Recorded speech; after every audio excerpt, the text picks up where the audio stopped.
Salut tout le monde, j'espère que vous allez bien. Moi je vais très bien. Parce que retour au Camp Nou les gars, on l'attendait, j'ai pas été au stade. Beaucoup n'ont pas eu la chance d'y être parce que bon, en tant que fan du Barça, je pense qu'on attendait tous ce fameux retour à la maison les gars. Et quelle manière! 4-0 à la maison contre Bilbao, la fameuse équipe Atleti Win parce qu'il y a eu tout un... Parce que les gars, c'est un symbole, ce match à la maison contre l'Athletic Bilbao, contre le joueur qui nous a craché dessus pendant le mercato de cet été. Et de quelle manière, les gars, 4-0. C'est waouh. Doublé de passes décisives de Lamine Yamal, doublé de Ferran Torres. Les gars, c'est quelque chose avec Lewandowski comme un symbole. Premier but dans le nouveau camp. Nous, c'est quelque chose, les gars. Et aujourd'hui, moi, il y a eu beaucoup de choses qui m'ont plu, littéralement. À part le match de Baldé ou de Daniel ou de qui d'autre n'était pas vraiment dedans, je peux dire, je peux citer que ces deux-là. Sinon, les gars, il y a tellement de choses qui m'ont plu. Eric Garcia, c'était Sergio Busquets, Eric Garcia, les gars. Franchement, c'est quelque chose qui m'ont.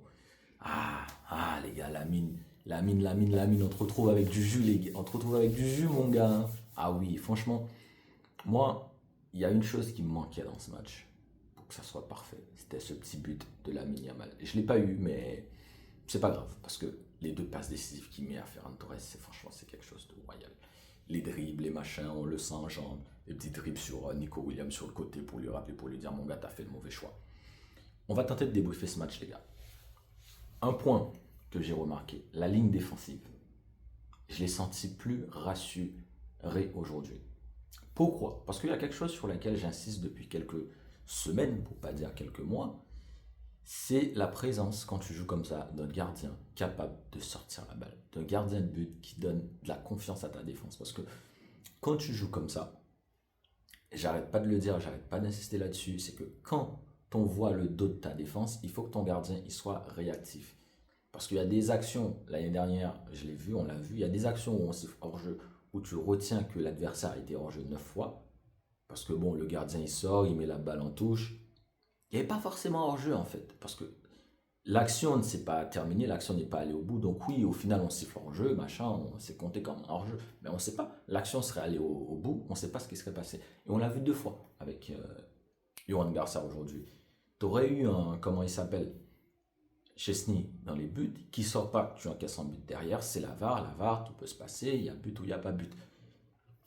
Il y a ça les gars, on l'a senti parce que il y a cette confiance, balle au pied, comment il sort, il est là, il est présent, Johan Garcia, franchement, royal. Et on a senti une équipe plus pesante dans le pressing, plus. Parce que, encore une fois, hein, il n'y a pas de magie. Quand tu joues avec une ligne défensive aussi haute, si tu n'es pas capable d'intercepter la balle rapidement, si ton pressing il est pas bon, si ton pressing il est foiré, bien sûr tu vas encaisser, bien sûr tu vas souffrir, tu vas subir. Et aujourd'hui, ce Barça-là n'a pas assez subi parce que ce Barça-là a assez bien pressé. Est-ce que ça vient d'une équipe de Bilbao qui n'était pas bonne, qui n'était pas dedans? Peut-être. Est-ce que ça vient d'un Barça qui a trop bien pressé? Peut-être. On le verra sur les autres jours. Et autre point positif, les gars, le retour de Rafinha, les gars.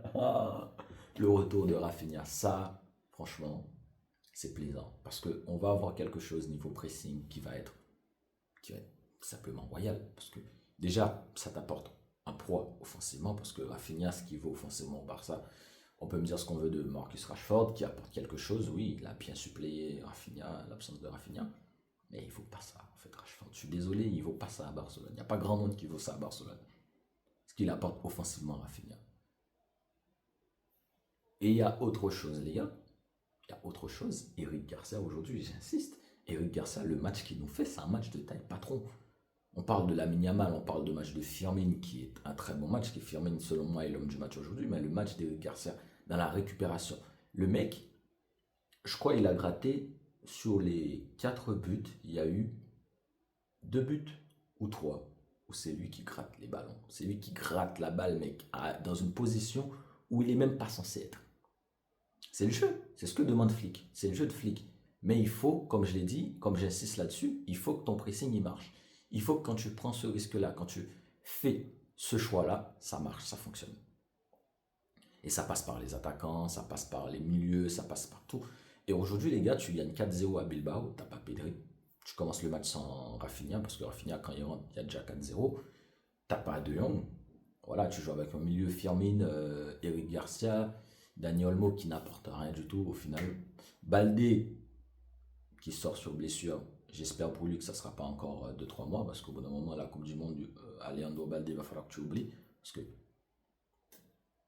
voilà, je suis désolé, on t'aime bien, t'es mignon, tu joues à Barcelone, mais au bout d'un moment, le football, il a besoin de plus. Il a besoin de plus d'un joueur de ton calibre. Il a besoin de plus d'un joueur qui a tes qualités. Parce que ce que les gens doivent comprendre, ce que Baldé lui-même doit comprendre aujourd'hui, c'est qu'on ne va pas lui demander ce qu'on demande à un joueur comme Gérard Martin. Parce que c'est pas, il n'y a pas les mêmes qualités.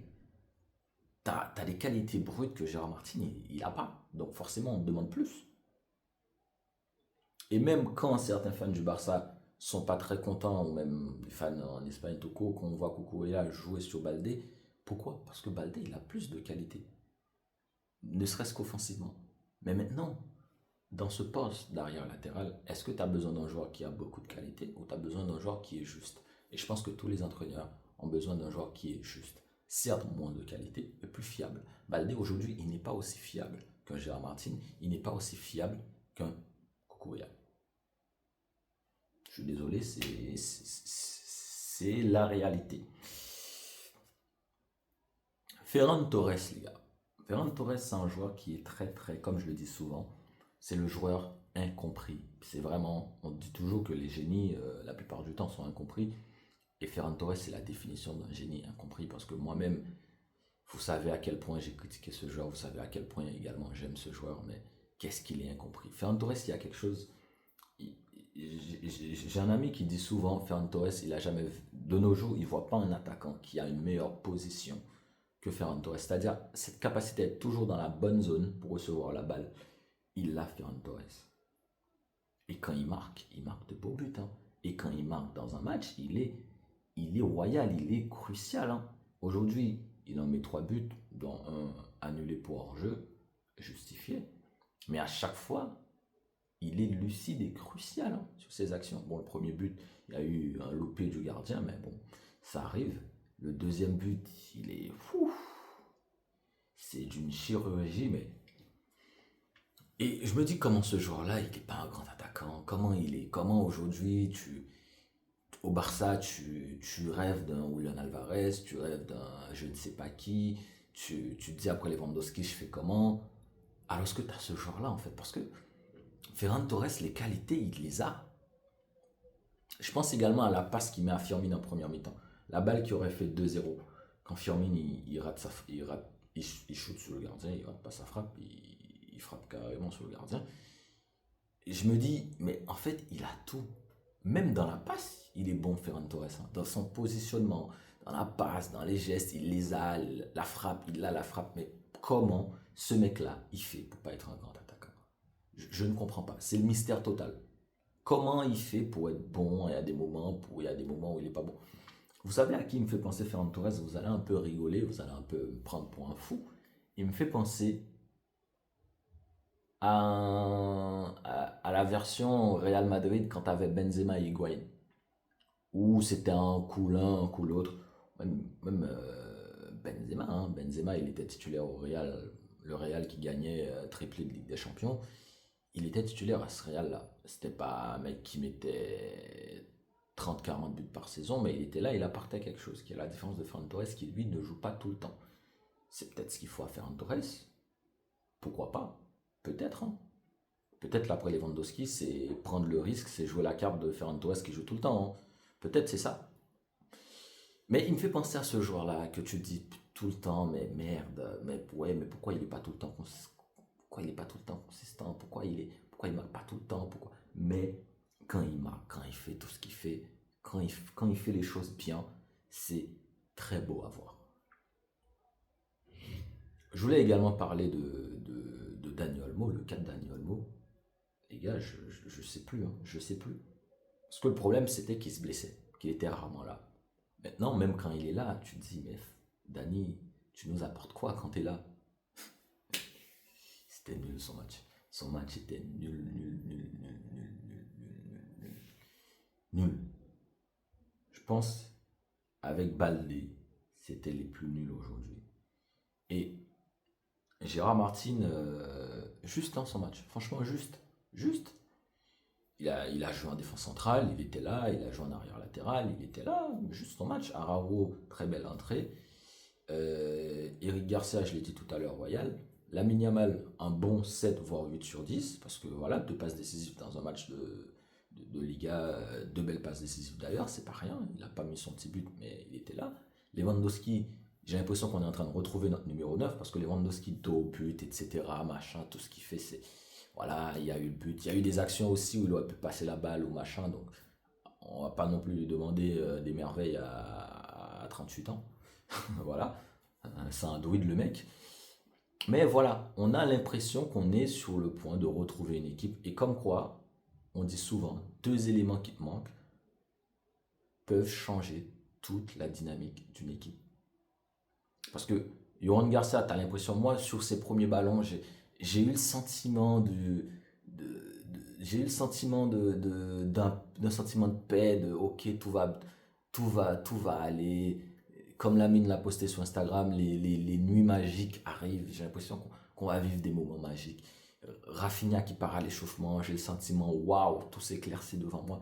C'est comme ça. Quelques éléments qui te manquent, ça change une équipe. Et je me dis, si aujourd'hui, en jouant sans Pedri, sans De Jong, un Rafinha je peux dire sans Rafinha, parce que quand Rafinha il est rentré, il n'y avait plus match, tu as ce sentiment que les nuits magiques arrivent, je me dis, mais quand tu vas jouer avec ces mecs-là, ça va être quoi? Bref, sinon les gars, mardi, match à Stamford Bridge. Je me dis, il n'y a pas d'excuse, il n'y a pas autre chose à faire que de gagner, parce que c'est l'occasion de se mettre à 10 points, de gratter des places pour le top 8 en Ligue des Champions, parce qu'il n'est pas question d'aller jouer les barrages. Franchement, il n'est pas question d'aller jouer les barrages en Ligue des Champions cette saison, les gars. Il faut prendre les 3 points à Londres, et prochain match à la maison, prendre les 3 points, et s'assurer, et se dire, ah, ça y est, on est à 13 points à 2 matchs de la fin, on est en pole position pour aller dans le top 8 et se qualifier directement. Je vous dis à mardi les gars pour un petit débrief. Ciao ciao.